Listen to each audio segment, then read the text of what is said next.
What's going on, everybody? Welcome back to another episode of JohnnyVTV Live. Join with me, as usual, my boys Nick Durst and Kyle Donnelly. What's good, fellas? How we feeling? Kyle, you still alive? Yeah, I'm okay. I haven't jumped off the cliff yet.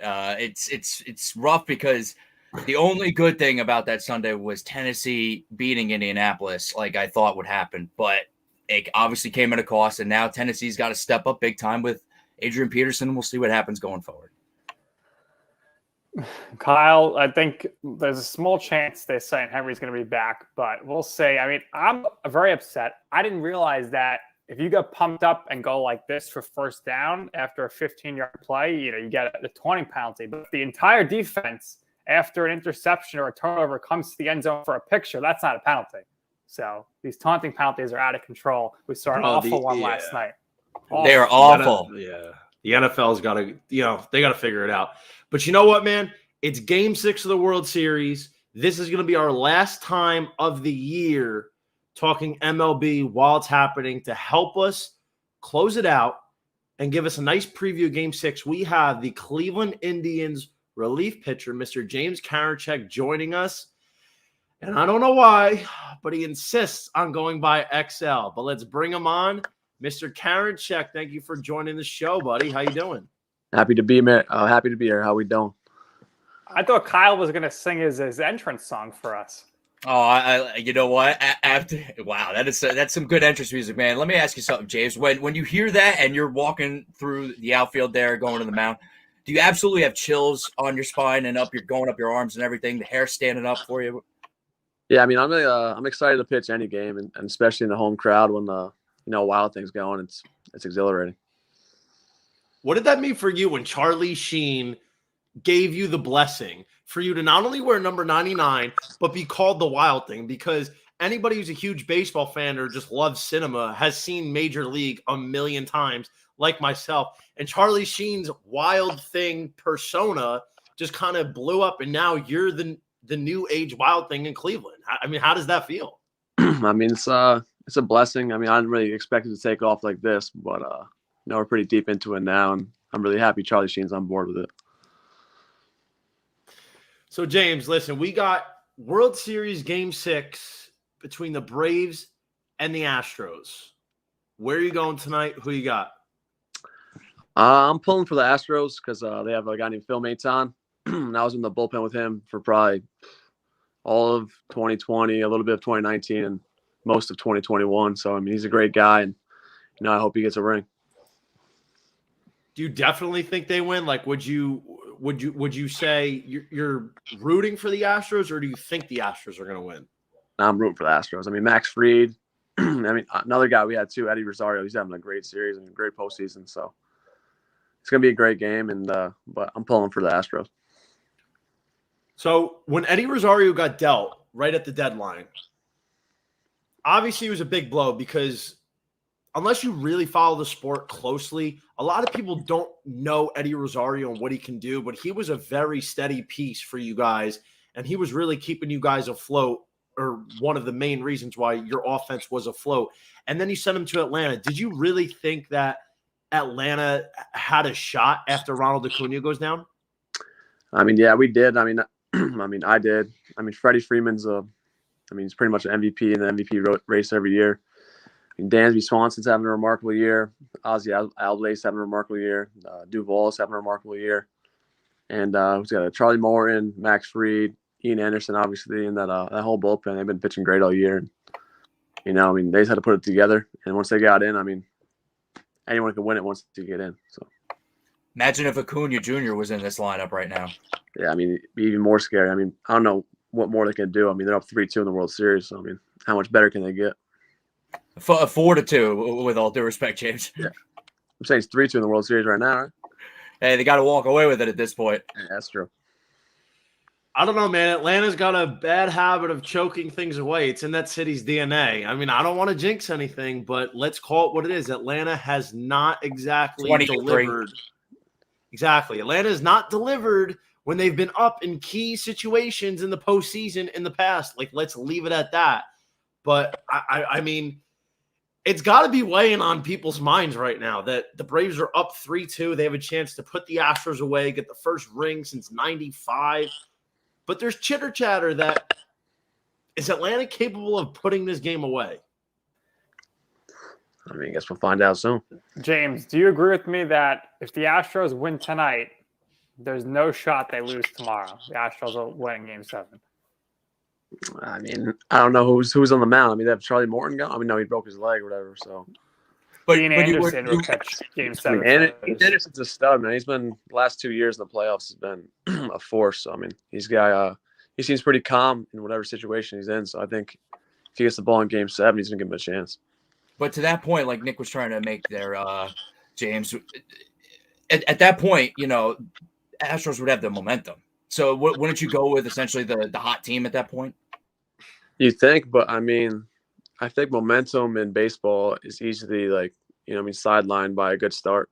And if Ian Anderson comes out and throws 6 dominant innings, then I mean the Braves have the momentum. What are the chances that he could throw 6 innings? I mean, this guy's they throw no hitters and being pulled in the 5th. It's crazy.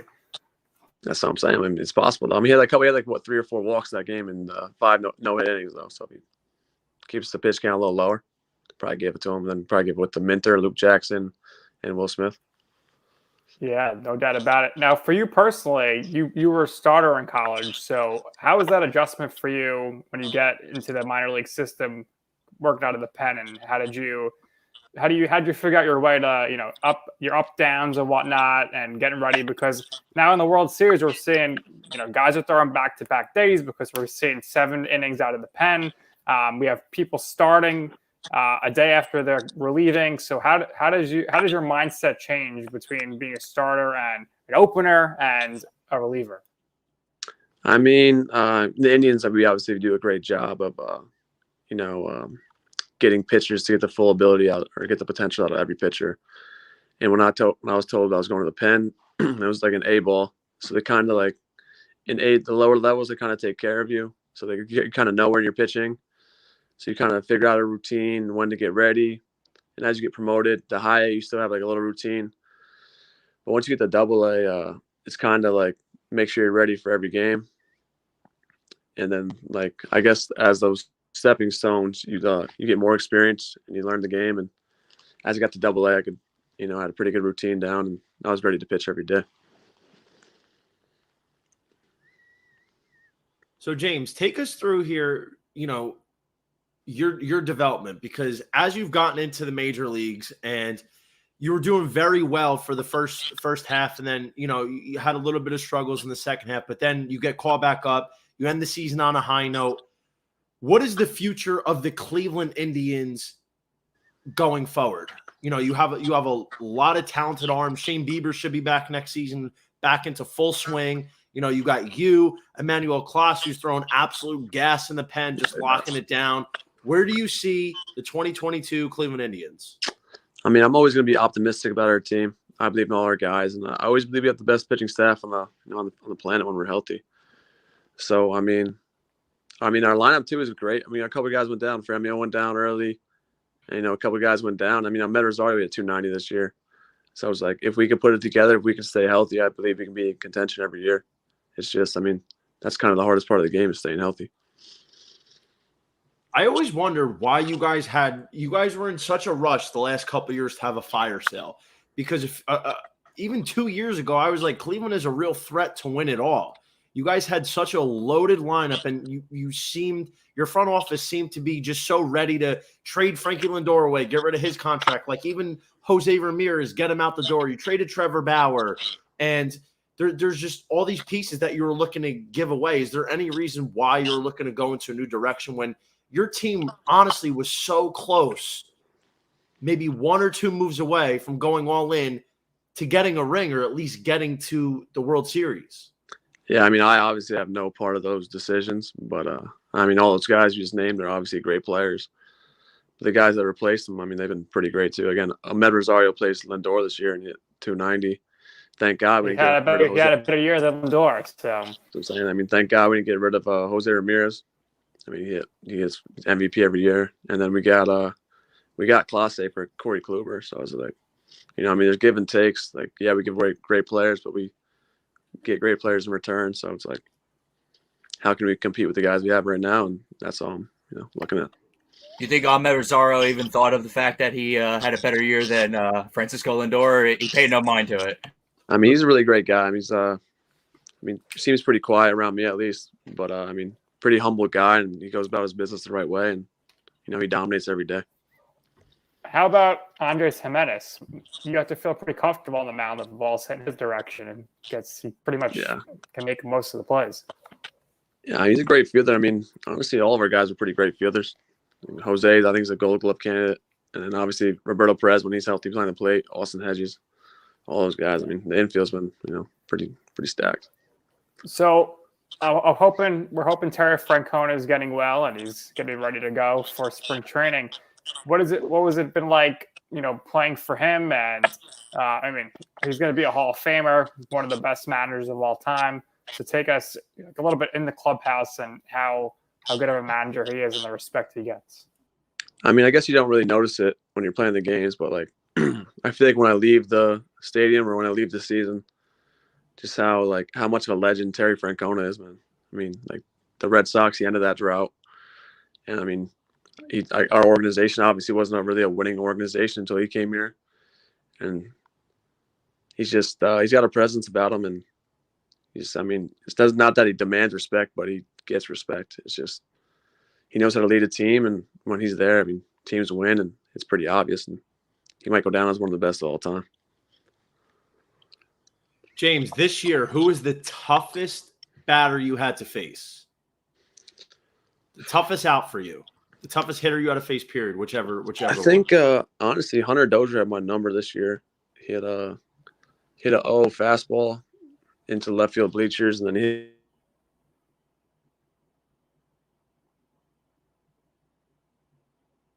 think you went mute on us there, James. We good? Sorry, yeah. Could you repeat that? Hunter Dozier was the best hitter I faced this year, to me at least. He went, I think, early in the year, maybe early May. 0-0 fastball. He took me to left field bleachers, and then 0-2 curveball, pretty good one. I think down the way, he took a left center off the wall. So I think he was 2 for 2 off me this year. And I don't know, it's gonna be tough at bats. We had Frank Schwendel on last week, and so he was saying, obviously, he was a late addition to the Cubs and really, really took hold. Frank, great kid, and I've known him since our St. John's days, and he could really hit the ball anywhere he wants, just absolute power out of the kid.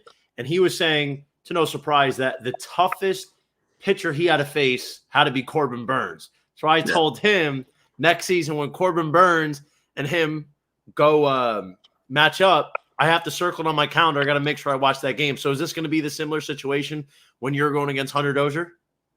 I guess so. But again, I'm not guaranteed to face him every game. I can come in to face. I usually face, one inning, so I can face, 3 other guys besides him. So it was no guarantee I face him, but it's gonna be tough at bats this past year. So hopefully, I got to tell you, my favorite thing was I bought the MLB package, so I could watch any game I want.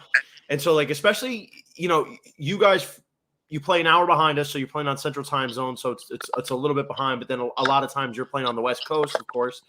So anytime you guys were playing, I was always checking my phone to see if you were pitching, because if I was home, I'm like, all right, James is pitching. I want to check it out and watch it. And obviously, we came down.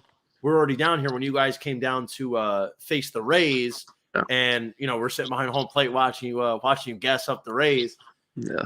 Who's a team you would say maybe outside of Kansas City that you really feel like you have to amp it up a little bit extra for? Who's that lineup? Who are those guys that you feel like you really got to bring your A++ game? The Chicago White Sox. Yeah, probably. The White Sox lineup this year was pretty dominant, and obviously, it was a great team, and they kind of gave it to us down the stretch. So they kind of I don't know, they kind of took a hold of our division down the stretch and kind of dominated. But it's a great team. They put a lot of numbers on my ERA this year, that team. So. James, speaking of numbers, important question. When you go out to the club or whatever with Johnny V here, how many numbers is this guy getting? No comment, man. No comment. That's right. I told him ahead of time. We're keeping DJ personal Johnny V. off. Yeah. We're keeping personal business off this show. Maybe we'll get a little personal business next month when you come down here. You got a little business yourself in Tampa, right? I think there's some things waiting for you at a certain individual's apartment, if I'm not mistaken. Who's that? Bobby? Bobino. That's my boy. It's my boy too. We rumor is he's coming back into town this week, so we got to see what's going on with him. That's facts. Maybe when you come back next month, we get like a Three Amigos thing going on and kind of pick up where we left off when I can do that. July 4th week. We get down with that. I can do that. So James, real quick here. So just to bring it back to the World Series tonight, you faced the Astros twice this year. 2 2/3 scoreless innings, 3 strikeouts. If you're the Atlanta Braves, what is your strategy tonight going against this loaded Houston lineup that it just doesn't look like there's too many soft spots in at any point? I mean, again, like you said, they're loaded. So, I mean, it just comes down to execution. Both times when I faced them this year, I was able to execute. I was getting ahead in counts, and I was able to put them away. But when you're behind in counts against the Houston Astros, they're gonna put up some runs against you. I mean, I think they have 6 guys with a plus 800 plus OPS this year. So Altuve, Correa, Gurriel, Jordan, Tucker, Bregman. So, I mean, if you're not executing, they're going to do some damage quick. But again, if you do execute, then I think most hitters, they run themselves into outs. And, I mean, good luck to Max Fried tonight. So here's what bothered me. It got me very annoyed in I think it was game 2 in Houston. So after Atlanta took one, by the way, Frankie Schwendel last week, he said, if Atlanta could steal one in Houston, they're going to go on to win the series. I digress. But in game 2, and it was a lot of back and forth, Atlanta was tied with Houston 1-1 in the bottom of the second. 1 out, a guy on first base. For whatever reason, Brian Snitker decided against Yuli Gurriel that he's going to shift 3 guys, Ozzie Albies, to the left of second base. And I'm not a big fan of that a lot of times. Gurriel can hit to all fields, so I don't like that off the bat. But then my favorite part is that Gurriel takes it wasn't a bad pitch by Fried. It was low, but it was still up enough to where he could, he could get solid wood on it. Where does the ball land? It lands right where Ozzie Albies would have been standing for a 4-6-3 double play, inning ending, and it would have been left at 1-1. Maybe I'm a little upset because I took the Braves first 5 and they would have ended up winning 2-1.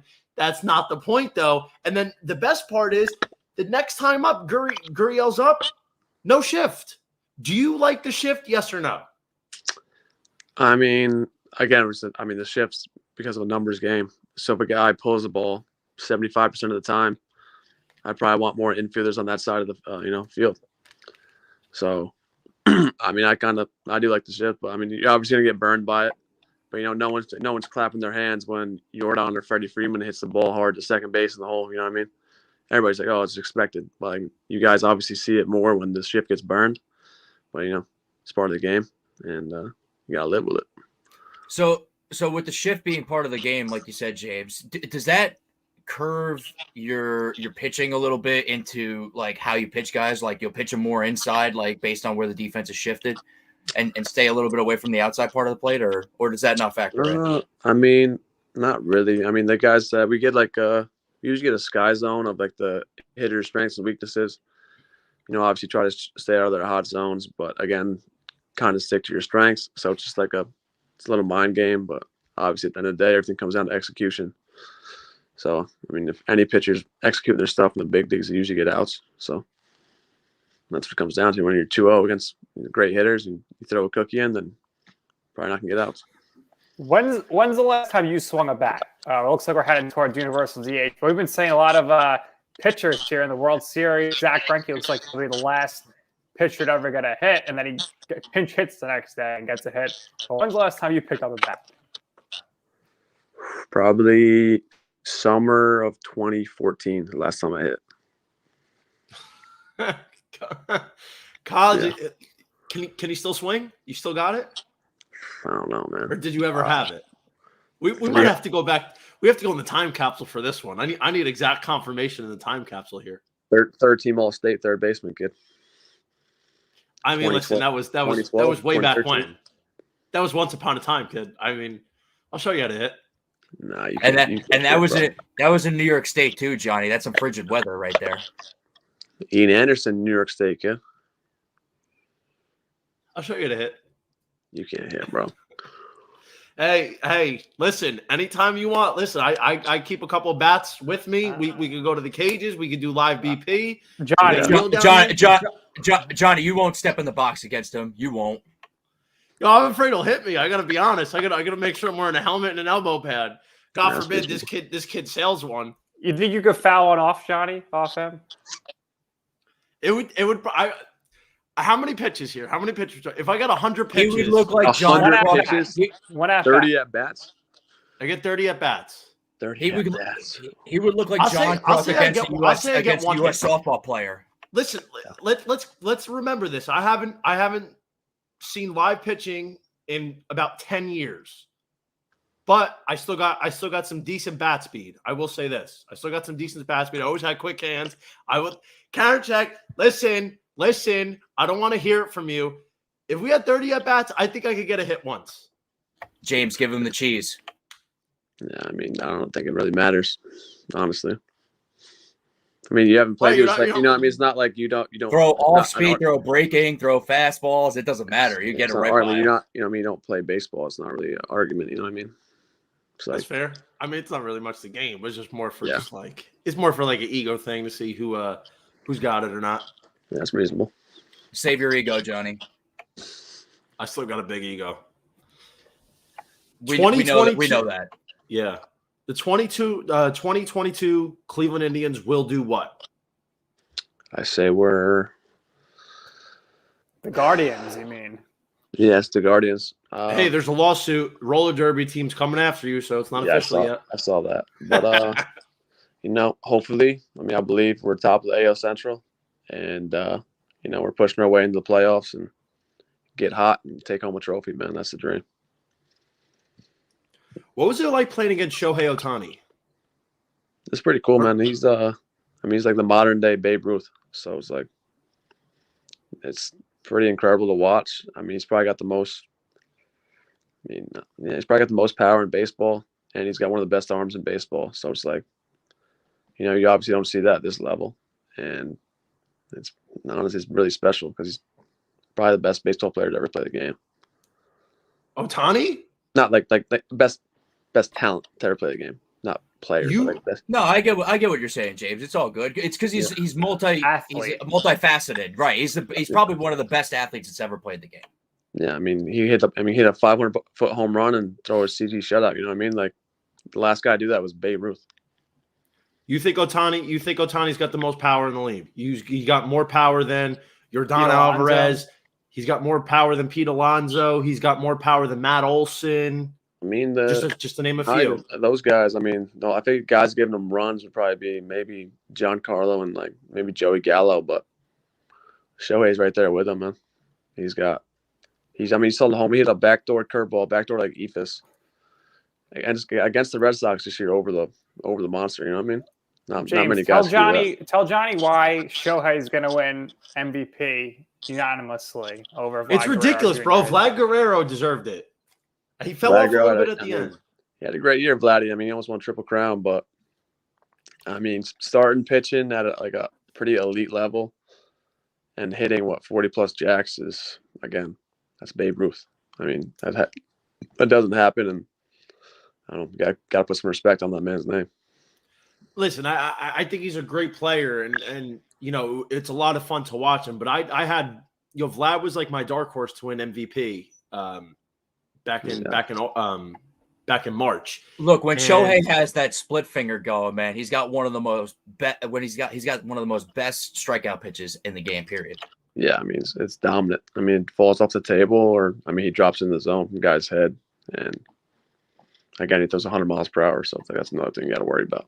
Right, so he'll start you up and in with a 100-mile-an-hour fastball. Then he'll throw you that splitter that starts out right at the middle of the thigh and it drops right down in the middle of your shins. Yeah, so it's, good luck, and then I'll hit a homer. So it's like, all right, do it all. One issue I had with Ohtani as a pitcher, and everybody was overlooking it, especially early in the season. Maybe coming back from TJ, trying to get a feel for it on the mound, and hadn't really logged too many innings to that point. I feel like he got very lucky in terms of ERA, at least in the first couple months, because he had so many runners on base, and he kind of got bailed out a little bit. His walks were insane. He was putting way too many guys on base. And listen, James, as a pitcher, you know how it is. You put guys on base, that's like the cardinal sin. A lot of times they come back to get you, but he was getting bailed out about it. But I'll say this, as the second half, was coming and going, he started to get the control under control and looked more like a well-rounded pitcher. And a lot of times, his pitch count was getting up. So for the most part, a lot of times he was 5 innings or less. Then he started becoming, okay, now you can start throwing him out 6 innings and, push him 7 occasionally. That was my one bugaboo with him as a pitcher. But offensively, aside from his power, dude, his speed is incredible. I seen him legging out routine ground ball outs to shortstop. And he's just absolutely flying. As a basic routine, he's already at first base before the ball, before the ball's even in proximity of the camera angle. In terms of the view for the ball, to get to the first baseman's glove.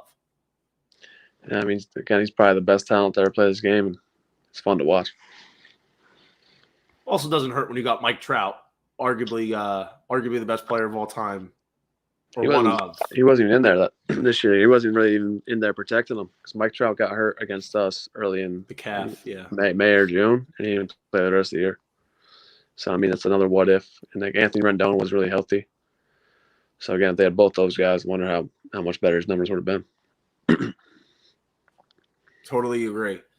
Yeah. Well, listen, brother, we really appreciate you taking the time and coming on and talking some baseball with us. Definitely look forward to having you on before the season starts. And stay healthy, man. Best of luck. I'll see you next month down here. All right. Thank you, boys. Nice meeting you guys. James, thanks for coming on, bro. Get that haircut going again, man. Yeah, maybe. Thanks. Yeah. Hey, by the way, send me a Wild Thing shirt. I need one of those. Bobby's got one. I don't. I want one of those Wild Thing shirts, so I want to sport them around. We're going to come to some Cleveland games this year, man, for sure. Let me know, bro. See you boys soon. All right, brother. James. Talk to you. Cool guy. Mr. Yeah, XL, really man. cool. Something Dude, I'd love to see him go with that hair and really build a persona with the Wild Thing clothes. Oh man, I'd love the it. glasses. We got the glasses going. Well, I don't know if he needs to go that far, but I would love to see the hair. You know what I mean? Coming out to the music, it's almost like he'd be like a pro wrestler in professional baseball with the persona behind him. You know what I mean? It'd be great. It's cool, man, because they got him and Emmanuel. I think it's Klaas. It's Klasa. I used to call him Clace. I think it's Klasa. But the both of them in the back end of that bullpen is one of the tougher duos in the MLB. They could both dot you at 100 and really make life miserable for you. So it's a lot of fun to watch. So I can't wait to see him back out there, and I'm glad that he was able to get back on the roster and make a strong appearance and close out the season at the very beginning of October. Great to see, man. He's really talented, and I think. And I was really upset, and I should have brought this up, but it kind of went by the wayside. I was really upset, and I was talking to him right around the All-Star break. I was like, dude, how were you not on the ballot? And he's like, yeah, man, I'll be there next year. And I was like, absolutely, keep pushing for it. Because if you look at his numbers in the first half of the year, he was definitely one of the best AL relief pitchers. So I was very surprised that they didn't. Did they even put relievers on the ballot? Maybe close. About it. I'm sorry? I don't think they even put relievers on the ballot. I think they're just maybe closers. So that's about it. Listen, he wasn't a full-time closer. He had some saves, but so you know what, man? I'm looking forward to it. I hope I hope he keeps continuing. So do you play fantasy baseball and you're gonna get Karinchak and Frank the Tank on your teams? I think you have to draft them. I haven't played. No, listen, I haven't played fantasy baseball in a couple of years, and I hate it. It's hard to keep guys together, certain guys after a period of time. But I wish I did. And if I do play fantasy baseball, I'm absolutely going to draft them. And I'm going to text him before the games, be like, listen, like, I got you starting tonight. Frank, I need 2 dingers from you. James, I feel like if you get in. like you'd be like a good daily fantasy guy in baseball. Yeah, for Like, sure, you make man. some I mean, money. listen, I like daily fantasy. Yeah, absolutely. So listen, that takes care of baseball. And, you know, I'm excited to watch this game coming up shortly, but it's still football season. So standard operating procedure, boys, what was your reactions to week 8? Who or what stood out to you? Mike White took flight. Mike White fever. It's going to be a whiteout at MetLife Stadium. This guy is the first guy to throw for 400 yards as a Jet since Vinny Testaverde in like 1999. Unbelievable choke job by the Cincinnati Bengals. I mean, I don't know what the heck was going on there. Browns did not show up to play. And the Patriots did show up to play big time. So we got to look at the Patriots now as a serious wild card team here. Yep. Obviously, Derrick Henry's injury stands out really big for, fantasy owners and more importantly, my team. We'll talk about that in a little bit. We'll get to that eventually. What stood out to me, though, was definitely those Jets, man, beating Cincinnati. Like, oh, God, I can't even believe that happened. For a number of reasons for my own personal, but we'll move along with that one. Another one that kind of surprised me, though, even though this wasn't getting as much attention, was Philadelphia and Detroit. I was really surprised that Detroit just did an absolute no-show in a game where people were really like picking them to win this game outright, I feel like. And, you thought if you were going to get a pulse out of Detroit, it was going to be right there beating Philly, but just like I said, a no-show. Yeah, man, they're in danger of going winless, I got to say, because there's some weeks where they're like, they're this close. They're going to get a win. They could maybe even string a couple together. Because, listen, they are bad, but they have weapons. And then you get these games like they had against Philly where they didn't show up. They must have forgot that they had a game this week. They're getting dogged. They lost 44-6 to Philly. To Philly. You know how bad that is, how embarrassing it is? That's bad. Absolutely, man. Like, I honestly can't get over it.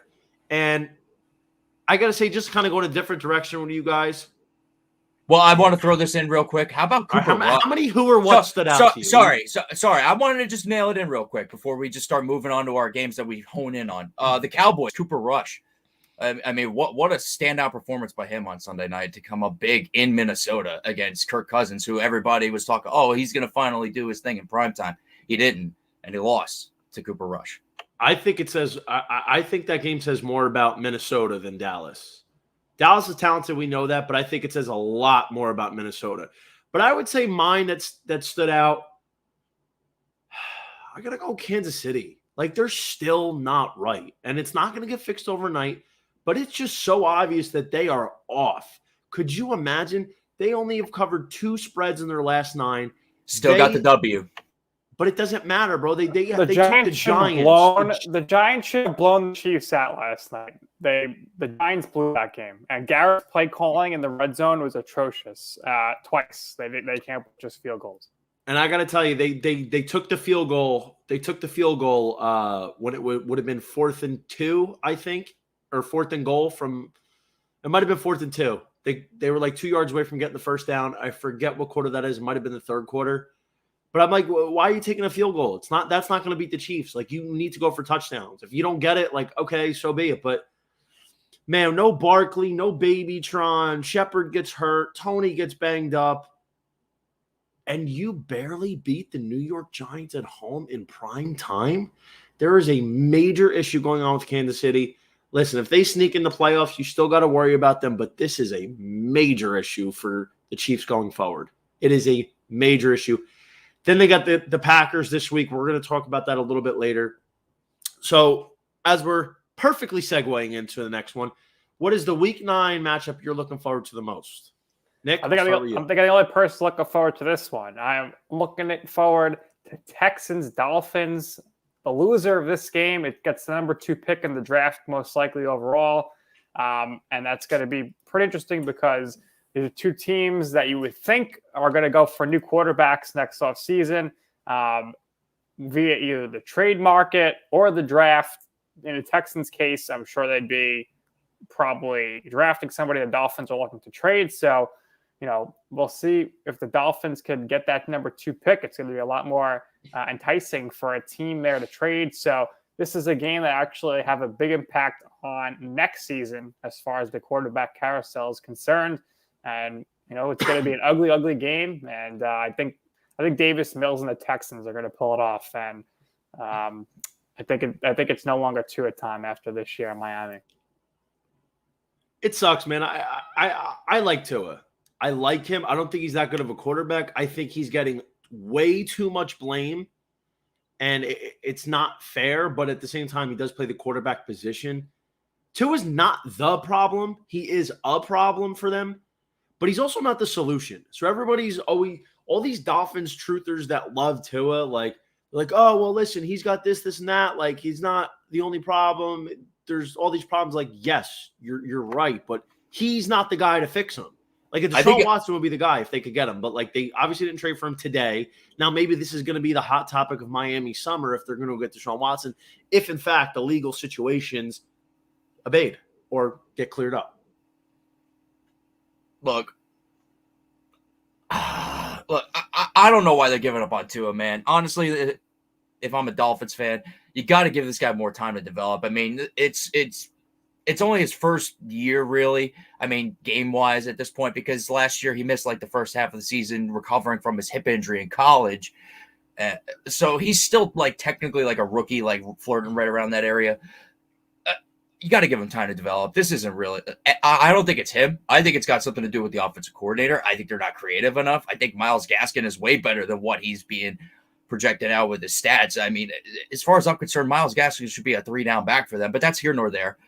Miami's just not using their weapons correctly on offense. It comes down to coaching. So, Brian Flores looked like this blossoming coach last year, and now it's a fire sale in Miami, essentially. So that being said, they got to fix the offensive side of the problems. And then they got to, guys that they had come from New England with Brian down to Miami have now left, and now that defense isn't as good. Is that part of the problem too? I got to be honest, man. I get it, but I just don't think this is the place. Like, Miami has a talented core. They do. They have a core that could compete. Like, if you threw Deshaun Watson on that team, they are a threat in the AFC. I got to tell you, if you threw Watson in right now on that team, they are a threat. He will cover up a lot of problems that they have. Yeah, and let's also keep in mind that I think there's a real possibility that you see the Seahawks go into a rebuild in the offseason. And as Johnny could tell you, Miami's a great place to be. So I'm sure Wilson would be willing to be traded to Miami. And there's going to be a huge free agent most likely on the market. And his name's going to be Aaron Rodgers. And I think about 27 teams in the league are going to line up to try to sign him. Well, as far as I'm concerned with Russell Wilson, that could happen to Miami. But, let's get back to the Deshaun Watson point. This guy has now missed half a season. Now, I don't know about you, but when you miss a whole season, it completely changes your career. I mean, let's go ask Josh Gordon. A guy I know it's a lot different, but even better to Nick's point right there. I got to figure out where I'm pointing. Let's go to Nick's point. Le'Veon Bell missed a year, and ever since he missed that 1 year, he's never been the same. Yeah, but on the flip side, remember when Tom Brady got hurt? He missed like 15 weeks, and he came back the next year and was great. But that was coming back from an injury. That's a little different. That was kind of like along the Adrian Peterson lines, where you got to think, can he come back? Speaking of Adrian Peterson, the practice squad for your Titans. All right, guys, listen. As much as I'd love to talk about Deshaun Watson, the Miami Dolphins, Adrian Peterson, we got to continue moving here. So the game I think we got to start off talking about is the Chargers laying 1.5 at the Philadelphia Eagles. Chargers. What is going on there on a 2-game losing streak? Very bad. Lost to the Ravens and the Patriots in very unconvincing fashion. Herbie, in fact, does not seem to be fully loaded. Only 3 tutties, 3 picks in his last 2 starts. LA is getting the you-know-what kicked out of them. They're a losing steam. They've only got 30 combined points in their last 2 games. And they're in danger of having the bottom fall out, man. Like, listen, if Kansas City gets it together, Vegas keeps winning, Chargers very quickly could be looking at the outs in terms of the AFC playoff picture. I got to say, it's unlikely, But you never know, man. If Cincinnati keeps winning, Cleveland gets it together, Baltimore keeps playing, well for the most part, it's not unreasonable to see the AFC North sending 3 teams to the playoffs this year. You're going to get only probably 1 from the AFC South. You're only going to probably get 1 from the AFC East unless New England makes a run. And then that leaves the division winner in the AFC West. So, you can't take it for granted if you're the Chargers. And going up against a Philly team that's really not good, this is still basically a pick-em game. Kyle, where do we see the Chargers? How do they fare against the Eagles this week? Well, I mean, with the Chargers, you got to figure out what problems are going on with defense with them. I mean, we build them as being this great defense, going into the season, and now that seems to be not, holding up as much, and it's costing them some games. I mean, how much is everybody talking about? They're not sure if Mac Jones is capable of doing what he's doing, and then he just goes and he just beats the Chargers like he's a seasoned veteran. So let's just call it what it is. The Chargers, this is a measuring stick game. They need to get it right now against the Eagles. I know they're on the road. They're a West Coast team, and this is probably a 1:00 game if I'm not mistaken. Yep. So that's going to be tough for the West Coast team with a 1:00 game on the East Coast. But would you like to hear the stat from the last 2 seasons? Well, sure. Go ahead. Hit me with it, sir. The Chargers are 2-4 straight up playing in games in the Eastern time zone since 2020. 3-3 against the spread at 1:00. Yes, Eastern time zone, 1:00. Okay. So that being said, it's gonna be it's gonna be tough just physically with the flight and everything. But that being said, I mean they're the better talent than the Eagles clearly, and Miles Sanders just went out, and he's on IR. So we'll see what happens with that running game. Who becomes the real back there? I think it's gonna be a committee with Boston Scott and Jordan Howard there. And then, I think they just sent Howard down to the practice squad. Oh, they did. So it's going to be Kenny Gainwell. But, Kenny Gainwell only got reps in garbage time against Detroit. So that's why I kind of thought Howard, because Howard kind of paced Boston Scott as well. So we'll see how that backfield situation plays out. But that being said, I don't really take the Eagles for much here. They didn't get rid of Fletcher Cox, so their defense will be, formidable in the middle. But I would still go with the Chargers here just based on talent alone. Well, the Chargers, I think, are the worst rushing defense in the league. The Eagles against the Lions had 5 people rush for over 20 yards. So that is not a good formula there. If you're looking at the Chargers, they're not scoring like they used to. They used to score 30 a game at least here. You have to think the Chargers are going to put up more points than the Lions did. So this game, I'm going to lean the Chargers to win, but we probably all think the Chargers should blow out the Eagles, but I mean, with the way the Chargers are playing, the games are pretty close. I think I would still go Chargers -1.5, but this might be a game I'd be more likely to just do a money line bet rather than with the spread. Well, I mean, there's only so many ways you could get beat by 1.5. I mean, you can only get beat by 1 point. So I understand, like, to a degree what you're saying there, Nick, but at the same time, like, I'm not saying this is a blowout by any means. Johnny's going to tease this one, and then that's how he's going to make his money. Maybe. I mean, here's what I think. I think the Chargers, despite all the trends that say this is a tough game for them, at some point, like, Brandon Staley's got to, who by the way was a very popular Coach of the Year candidate just a few weeks ago. He's going to have to rally his team, hit the reset button, get everybody together. The Philadelphia Eagles are not a good team. They are not good at all. They are 0-3 at home this year. They are just not a team that I'm going to sit here and say, you know what? They have the chops and the talent to hang with the Chargers, because they don't. LA is so much better than them. They've underperformed. I think Brandon Staley is going to be like, all right, we've lost 2 in a row. Let's hit the reset button. Herbert, you got to play a little bit cleaner. The defense. The issue with the Chargers at their core is their run defense. They have the worst run defense in football.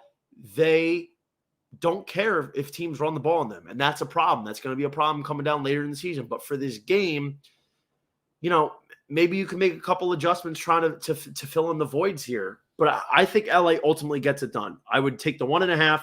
It's a better price than you're probably going to get for the money line very slightly. This line has moved a lot. It was 2.5, dropped down to 1. Now it's back up to 1.5. There's a lot of push-pull coming on with this Chargers-Eagles line. I would keep an eye on it, but I do like LA. I think enough's enough. The better teams got to win. They finally have to step up, and I think they do it on Sunday. But to Nick's point, I don't think this is a blowout game by any means. I think this is a 3-point game, maybe a touchdown game here with Philadelphia, just because, like we're pointing out here, the Chargers have the worst run defense in the NFL. Yeah, Philadelphia doesn't really have a back to rely on, but we've kind of seen that in Baltimore, how they don't really rely on a back. They kind of rely on Lamar Jackson. So what happens if Jalen Hurts gets loose? He throws for 250 yards and he runs for more than 80 and maybe a score. Is that enough to do some damage where the Chargers, they keep the ball away from them enough where they stay in a tight game and maybe win the game? Sure, I can maybe see that, but I think for the Chargers here, it's right around 3 or 4 points. That is a meaningful observation. So we shall see on Sunday afternoon. We will touch on this game a little bit more on Friday with the betting show. So stay tuned. Next game on the slate that I really am intrigued by. We said it earlier, we would touch on it, and here it is. Packers, Chiefs laying 1 at home in Kansas City. Now, this is where things get very interesting. On a little bit of a short week, we've seen what Aaron Rodgers can do shorthanded. Now, 7-0 in the last 2 seasons without Davante Adams. Adams should be back this week. We cannot take it for granted right now, but sounds like it's going pretty well here with his recovery.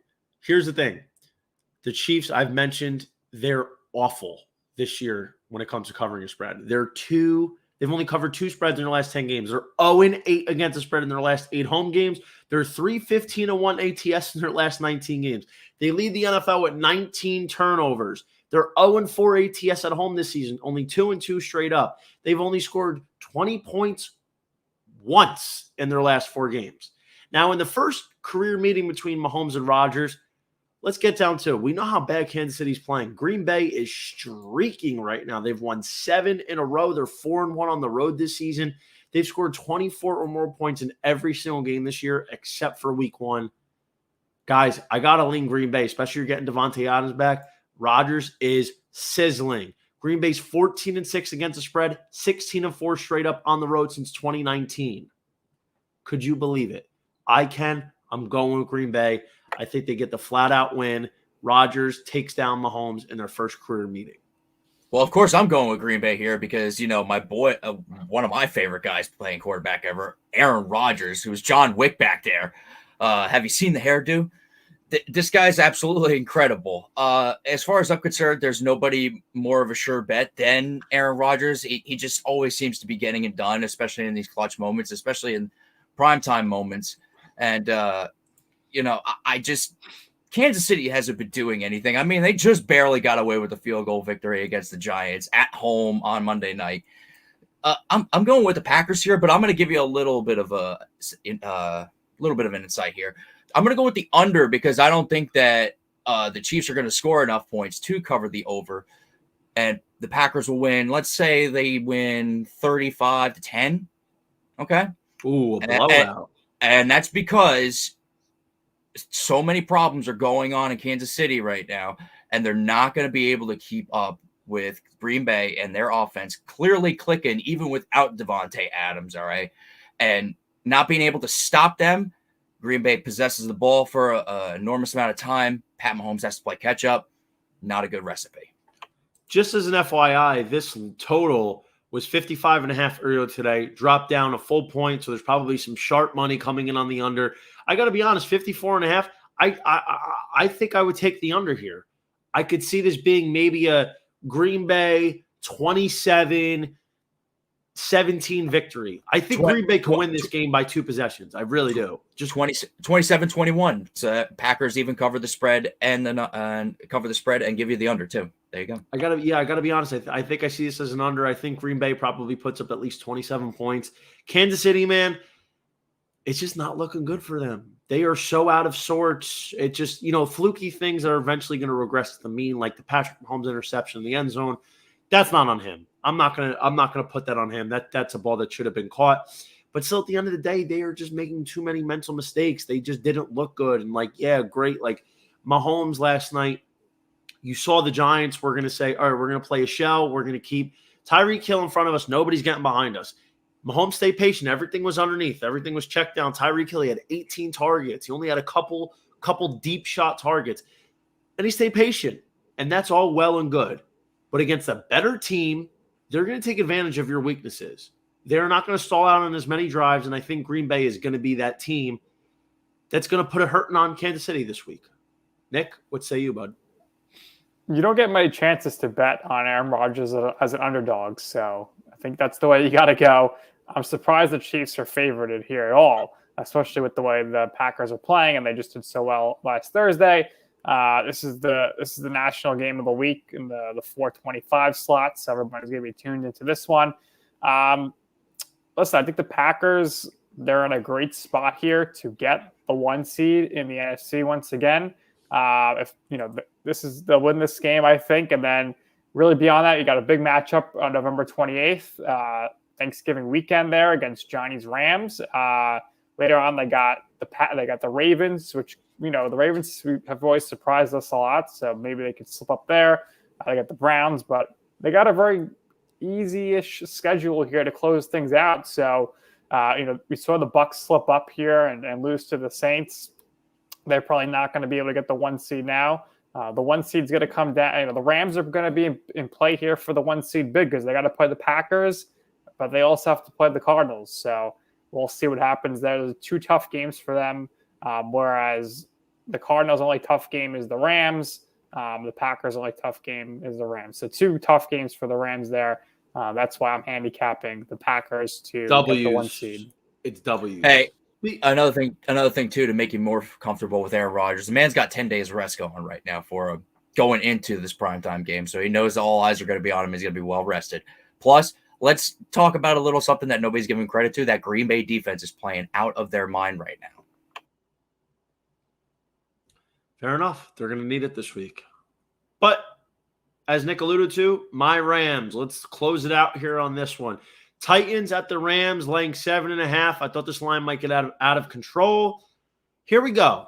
We have Matthew Stafford play. He's playing out of his mind. He's got 3 straight games with 3 or more passing tutties. He's got 300 yards passing in 3 of his last 4 contests. He's all over the place, man. He's making MVP moves, top 3 in every major category. The Rams are cooking with olive oil right now. 7-1. They are absolutely butter. And Kyle, shut up. Kyle, shut up. I'm in the middle of a roll here.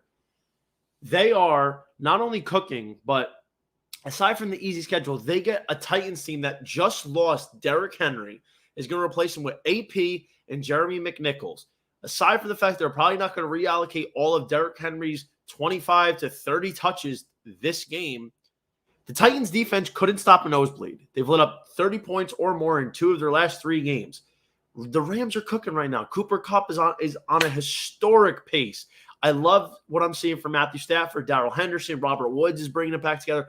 Oh, by the way, LA just traded for one Von Miller. So now the Rams' big 3, which leads the NFL in sacks with 25, is going to consist of Von Miller, Jalen Ramsey, and one Aaron Donald Thanos himself. This is great for my Super Bowl future, but in terms of this week, I think the Titans are going to stand up. I don't think they're just going to roll over. I think they're going to put up a tough fight because the Titans have been playing pretty well. They're on a heater, 6-2 against the spread this year. And I got to be honest, man, I like what I'm seeing from them. Now, Kyle. What I wanted to say was, Matthew Stafford is also killing you with the fact that he's killing your Calvin Ridley bet for most receiving yards in a single season with Cooper Kupp doing so damn well. And, Calvin Ridley's not even top 25. It doesn't matter. Calvin Ridley, he's checked out. I'm just saying, but Cooper Kupp's having an insane year because of Matthew Stafford. Which should have been Robert Woods, by the way. I agree. I totally agree with that 1,000%. But what are you gonna do? I throw my hands up at that. I'm gonna keep it short and sweet here. I'm gonna take the Rams with the points. I'm going to completely surprise you there. I think this is the letdown spot for Tennessee. You said that they're 6-2 against the spread. Well, this is one where they're going to go 6-3. Okay, they're going to lose this Sunday because I feel the bottom falling out. At least they're going to be in disarray for a week trying to figure out what to do to replace Derrick Henry. And not only that, but it's not like they're playing a scrub slapstick team over there in the NFC West. They're playing the Rams, as we're talking about, who's one of the best teams in the NFL right now. They're literally a top 5 team in the NFL. So Tennessee, who's been playing great this year, they've done everything to impress me. Now they just lost their whole team. How are they going to react? I'm not buying into them until I see how they react. I'm taking the Rams with the points, and I'm taking the over too because Tennessee is probably not going to stop them on defense.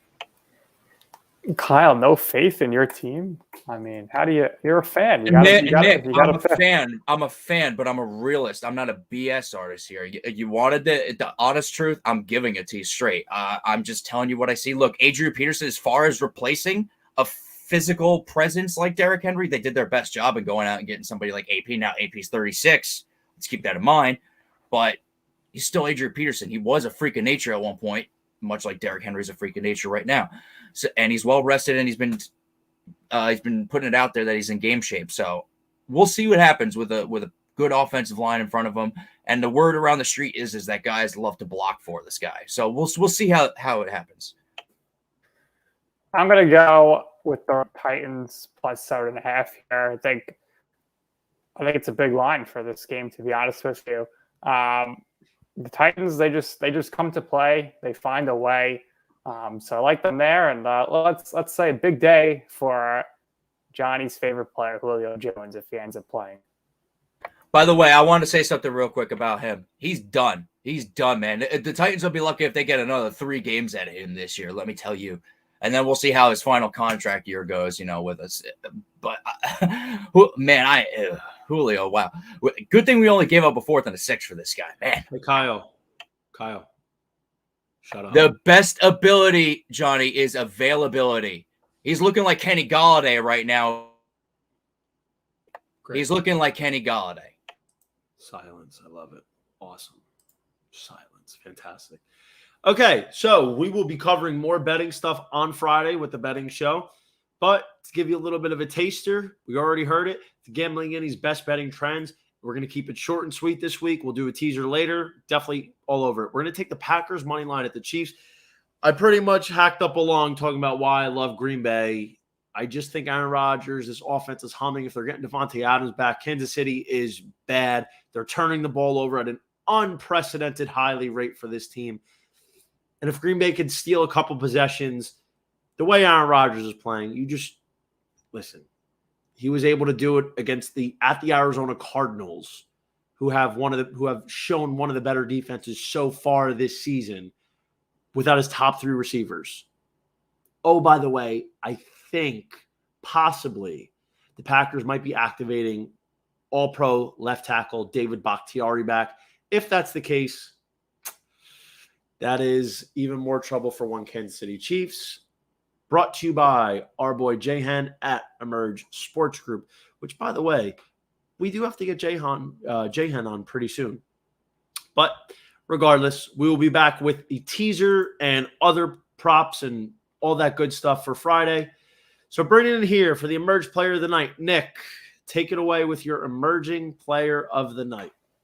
Alex Bregman, guys, dropped to the 7-hole, showed some life in the last game, and was on LB Network today talking about, he's having some issues with his top wrist. He was working on that in batting practice. So, guy's a great player. It's a matter of time, and this is going to be the time here where Bregman steps up to the plate, and we see that choo-choo train going out in left field at Minute Maid Park.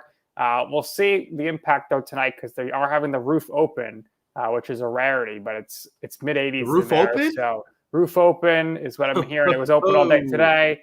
And it's a big difference playing in that warm weather. It's very cold in Atlanta, high 40s, low 50s. So I think the ball's going to fly a little more, whether the roof's open and it's 80 or the roof's closed. It's going to be more of an offensive game here tonight in Game 6. So give me Bregman to make an impact here for the Astros. I think the Astros are going to win, and we'll see what happens in Game 7 tomorrow. Well, boys, no matter what, this is going to be the last time we're talking about baseball in season. So further ado, who's winning the series, guys? Going with the Braves. Kyle or Nick? Astros will win the World Series. I'm going to back Atlanta. I've been doubting them all season, especially in the second half. I thought they virtually had no shot. I hate to see it from as a Mets fan, but you know something? At some point, I respect the resiliency that Atlanta has shown. They lose their best player, one of the best players in baseball. They still find a way to not only get it done, to get to the World Series. They're one game away from their first chip in 26 years. So I have to give credit where it's due. Bringing it on to our final thoughts. Kyle, how you feeling? What are you thinking about? Well, my final thoughts are, it's unfortunate that a Red Sox broadcasting legend passed away over the weekend, and Jerry Remy, after having a 13-year battle with cancer, he unfortunately passed away, like I said, this past weekend. Legendary broadcaster for the Red Sox, was also an all-star second baseman for them as well. Really sad. I mean, like, if you think of the 2004 ALCS comeback against the Yankees, that's his voice there. And, it's emotional for Red Sox fans, and I'm getting a little thinking about it because every time I hear his call, it puts chills down my spine.